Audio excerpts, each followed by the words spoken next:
In today's video, I'm going to be reviewing the Faber-Castell Pitt Artist Pens. I got all of these on clearance at Michael's, so let's just scoot them on out of the way and start the video.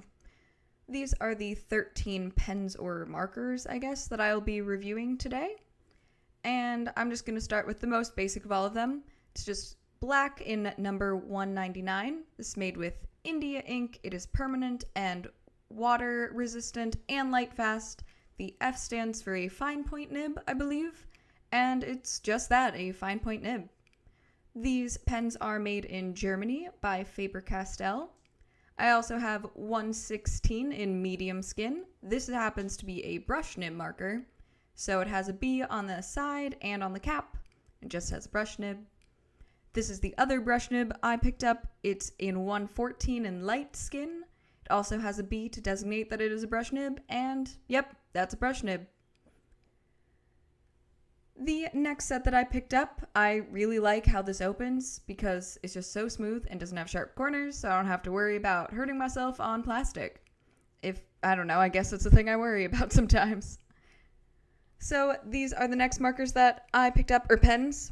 The first one is in cobalt green in 156.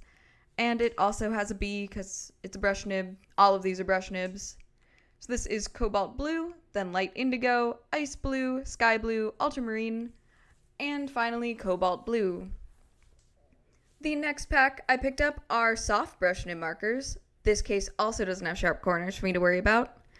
And this is in warm gray 270, and it has an SB on the side and on the cap to designate that it is a soft brush nib. I just wanted to know the difference between the soft brush nibs and the brush nibs, so I got them both to test them out against each other. And I apparently can't focus the SB on that. I also can't focus the brush nib on this right away, but it is slightly different than the brush nib. Like the soft brush nib is slightly different than the brush nib. And yep, these are just all of the soft brush nibs. There's light indigo, dark indigo, and a black in this one.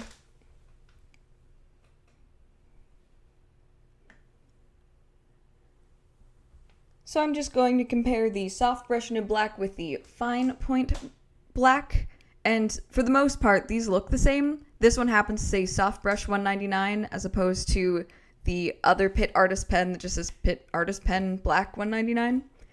And on each cap, it has either an F or an SB, and this is also on the side of the pen to make it easier to find whatever one you need. I also had this with the light indigo colors. So I had the SB and the B. Can you tell which one's which? Nope, not really. Because the only places that are on these ones are on the side and on the cap. So here it is on the cap, the SB and the B. I don't know why these ones don't say soft brush light indigo like the black one did, but that's the only real difference, and you can still easily tell which is which based on the B or SB on the cap or the side of the pen, which is really helpful. So I'm just going to swatch out all of these colors. A few of them are very, very light, so it's kind of hard to see on this paper with this camera, but this is basically what I could swatch out, and they are pretty light in person too, so I wanted to see sort of more about their blending, if they can go over each other. I'm also just testing out the difference between the soft brush and the brush nib. So first I went with the brush nib. It seemed pretty much exactly like I expected.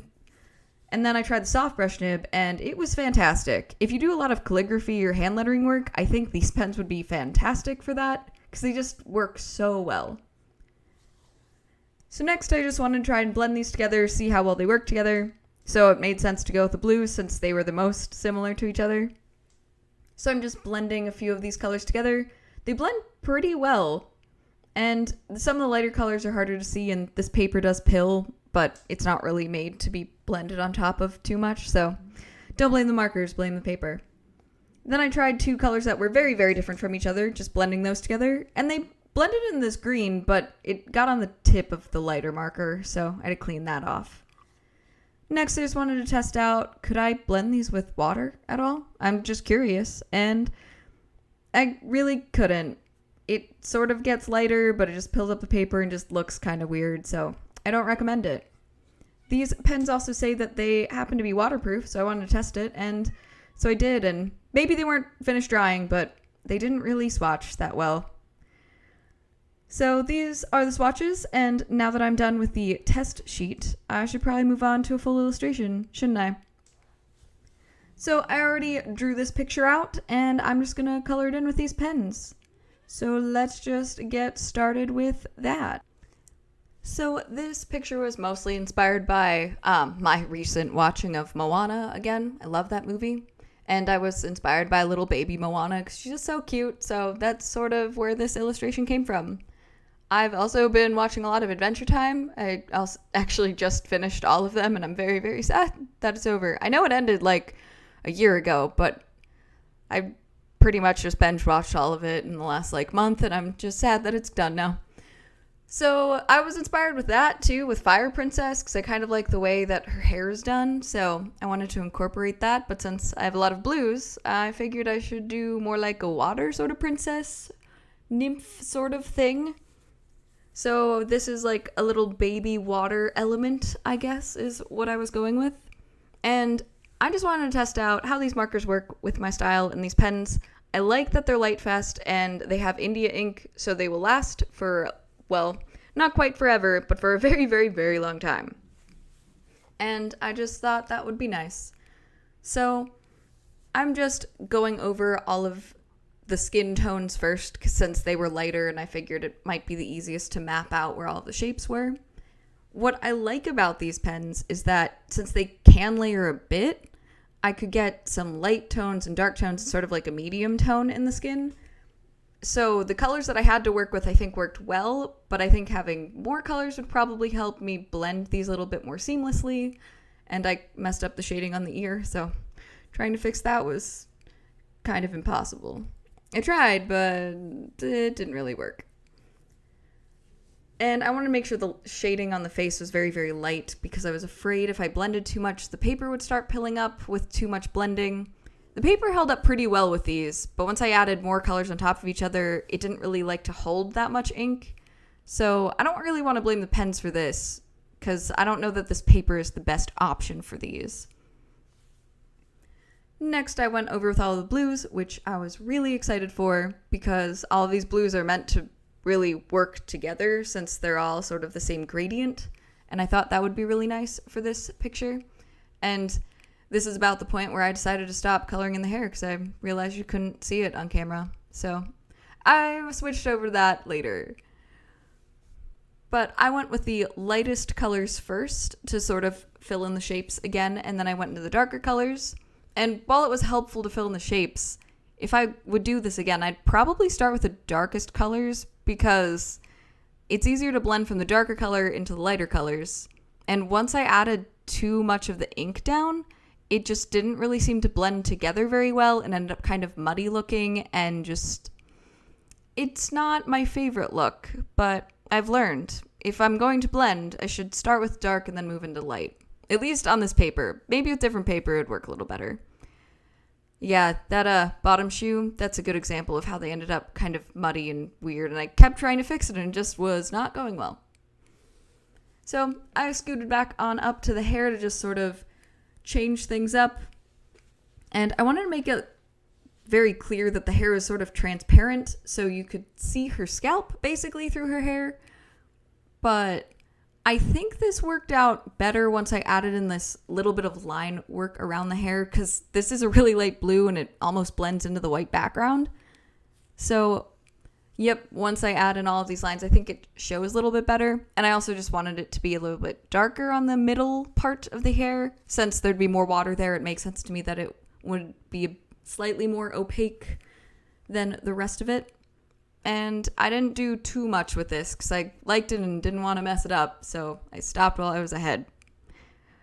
And I'm just using one of the medium tones of blue to go back over her like clothes and like little shoes to try and blend those colors together. And this really pilled up a lot of the paper and it didn't seem to want to blend very well. It just sort of made this weird texture on the paper and wasn't great. I want to make sure I used all of the colors in this, so here I am just coloring in this little water blobby. So since she's a water element, the water is just greeting her and she wants to pet it because she likes water. So I sort of was thinking about when cats do that head stretch thing because they want to be pet. That was the inspiration for this little water droplet dude.